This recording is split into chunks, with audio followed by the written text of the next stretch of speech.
মাহমুদুল্লাহ খেলেন না, জাতীয় দলে অবসর নিয়ে ফেলেছেন, তবুও কাকতালীয়ভাবে তামিম থেকে তাহিদ হৃদয়, এরপর রিয়াদের কাঁধেই মোহামেডানের ক্যাপ্টেন্সির দায়িত্ব উঠতে যাচ্ছে।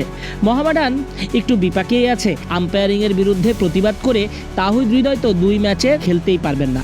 এখন এমন একটা অবস্থা, দায়িত্বশীল কারো কাঁধেই দিতে হবে নেতৃত্ব। তাই মাহমুদুল্লাহকেই পছন্দ মোহামেডান ম্যানেজমেন্টের। সুপার লিগে মোহামেডান ভিন্ন তরিকায় এগুতে চায়। বর্তমানে যে এখন যা অবস্থা, যে আমাদের ইভেনচুয়ালি 8 জন প্লেয়ার চলে গেছে, 10 জন আমরা কিছু প্লেয়ার নিয়েছি বাইরে থেকে যারা খেলছে না, এবছর অন্য টিমে খেলেনি, যেমন ফরাদ হোসেন, নাবিল সামাদ চৌধুরী। আমরা একটা উইকেট কিপার আগেই নিয়েছিলাম, নাম ফেরদৌস।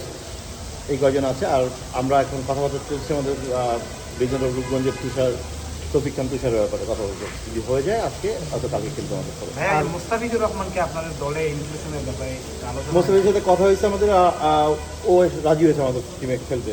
তো আজকে রেজিস্ট্রেশন হয়ে গেলে কালকে খেলবে। আচ্ছা, কালকে কি পাওয়া যাবে? মানে হয়ে গেলে বলতে মানে কি এখন ওয়েট করতে হবে নাকি বলতে পারি যে হয়ে গেছে? মুস্তাফিজের একটা ব্যাপারে ইস্যু আছে, সেটা হচ্ছে 2টা ম্যাচ খেলবে, একটা রেস্ট দিতে হবে ম্যান্ডেটরি, আবার 2টা ম্যাচ, 5টা ম্যাচের আমাদের সুপার লিগ। তো আমরা একটু ক্যালকুলেট করে খেলাতে হবে আমাদেরকে। তো it will be very tricky. মানে মুস্তাফিজকে আমাদের পরে খেলবে ফর শিওর, বাট ওকে কীভাবে খেলাবো এটা পুরো ম্যানেজমেন্ট একটা ডিসিশন মেকিং করতে হবে সময় নিয়ে। শিবন ভাই, আর হৃদয়ের ব্যাপারটাই কোনো ডেভেলপমেন্ট আছে? মানে হৃদয় তো আপনারা জানেন জাতীয় দলের প্লেয়ার। আমরা ক্লাবের পরে আমরা চিঠি দিয়েছি বোর্ডকে। বোর্ড এটা নিয়ে এখনও মানে হয়তো কাজ করছে। আমরা আশাবাদী একটা ফয়সালা আমাদের হবে। আমাদের ক্রিকেট আমাদের মোহামেডান ক্লাবের ঊর্ধ্বতন কর্মকর্তারা এটা নিয়ে কাজ করছে। শিবন ভাই, আপনারা আসলে কি ধরনের ফয়সালা এক্সপেক্ট করছেন? এটা ডিপেন্ড, ফয়সালা তো আমি এক্সপেক্ট করলে কিছু হবে না।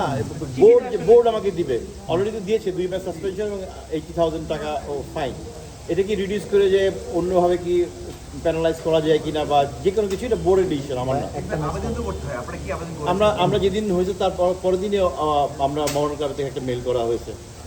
সেটাই আমরা আসলে জানতে চাচ্ছিলাম যে সেখানে আসলে কি ধরনের মানে রিলিফটা চাওয়া হয়েছে। আমাদের আবেদনের বেসিক জিনিসটা ছিল, আমাদের প্লেয়ার চলে গেছে 4টা প্লেয়ার আপনার ইয়েতে টেস্ট সিরিজে চলে গেছে।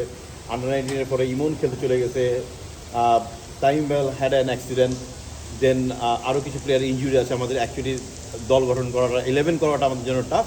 সো এই ব্যাপারে একটু আমরা রিকোয়েস্ট করেছি যেন আমাদেরকে একটু কোনোভাবে অ্যাডজাস্ট করা যায়।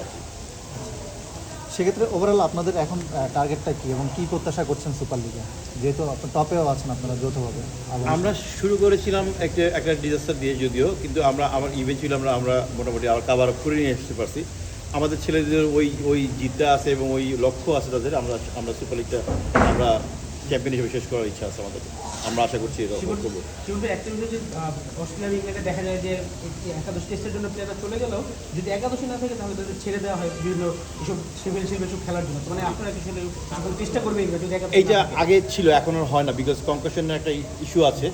কনকাশনের যে রুলসটা সেটা আপনার 15 জনের ভিতর থেকে দিতে হয়। তো এখনকার দিনে কেউ প্লেয়ার ছাড়ে না বেসিক্যালি। তো এই জিনিসটা এখন নারাজ বয় হয়ে গেছে। Thank you.